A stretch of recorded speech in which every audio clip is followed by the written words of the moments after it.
ఈ రోజు ఈ వీడియోలో ఆరంభం అనే సినిమా గురించి మాట్లాడుకుందాం. అజయ్ నాగ్ డైరెక్షన్ లో మోహన్ భగత్ లీడ్ గా వచ్చిన సైన్స్ ఫిక్షన్ డ్రామా ఇది.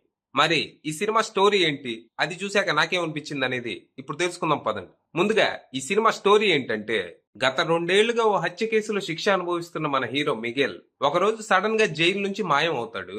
అయితే తను ఎలా ఎస్కేప్ అయ్యాడో పోలీసులకు అర్థం కాదు. అంటే సెల్ కి వేసిన తాళం వేసినట్టే ఉంటది, లోపల ఏ గోడకి కన్నం ఉండదు, విండోస్ ఇంటాక్ట్ గానే ఉంటాయి. అసలు మిగేల్ తన సెల్ నుంచి బయటకు వచ్చినట్టు గాని, ఎస్కేప్ అయినట్టు గాని ఎలాంటి ఆనవాళ్లు ఉండవు. కానీ ఎస్కేప్ అయ్యాడు ఎలా అని పోలీసులు తలపట్టుకుంటారు. ఈ విషయం బయటకు వస్తే 2 జరుగుతాయి. ఒకటి, ప్రిజనర్ ఎలా ఎస్కేప్ అయ్యాడో పోలీసులకు తెలియదంట. ఈళ్ళేం పోలీసులు డ్యూటీ చేస్తున్నారా నిద్రపోతున్నారా అని అందరూ బూతులు తిట్టడం. 2, పోలీసులు ఆయన్ని చంపేసి శవం మాయం చేసి ఎస్కేప్ అయ్యాడని సొల్లు కబులు చెబుతున్నారు.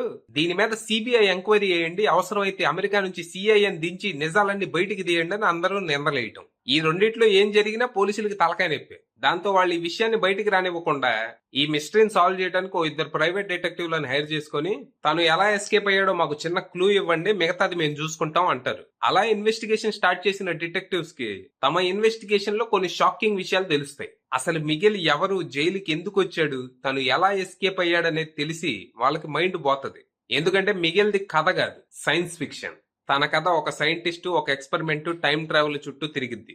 మరి అసలు మిగిల్ ఎవరు, తన కథ ఏంటి, తను జైలు నుంచి ఎలా మాయమయ్యాడు, తన ఎస్కేప్ కి తన కథలో ఉన్న ఎక్స్పెరిమెంట్ కి ఏమన్నా సంబంధం ఉందా, నిజంగా ఇందులో టైం ట్రావెల్ ఇన్వాల్వ్ అయ్యిందా, ఉంటే అది ఎలా సాధ్యమైంది, ఇన్వెస్టిగేషన్ లో బయటపడ్డ నిజాలేంటి, చివరికి ఏం జరిగింది అనేది మీరు సినిమా చూసి తెలుసుకోవాలి. సినిమా నాకైతే పెద్దగా నచ్చలేదు. అంటే కాన్సెప్ట్ వరకు ఇంట్రెస్టింగ్ గా బానే ఉందనిపించింది, కానీ దాన్ని తెరకెక్కించిన విధానం మాత్రం బోర్ కొట్టించింది. సినిమా చాలా స్లోగా ఉంది, ఎడిటింగ్ బాగా వీక్. సినిమా స్టార్ట్ అవడం బానే మొదలైద్ది. మిగిల్ జైలు నుంచి ఎలా ఎస్కేప్ అయ్యాడు, అసలు తను ఎవరు, తన కథ ఏంటి అనేది మనలో మంచి క్యూరియాసిటీ క్రియేట్ చేస్తుంది. కానీ తన కథ అంత ఇంట్రెస్టింగ్ గా ఉండదు, at least in the first half. అంటే ఫస్ట్ హాఫ్ మొత్తాన్ని సెకండ్ హాఫ్ లో జరిగే ఈవెంట్స్ కి సెటప్ గా వాడుకున్నారు. దాంతో సినిమా చాలా వరకు నత్తనడకని సాగిన ఫీలింగ్ కలుగుద్ది.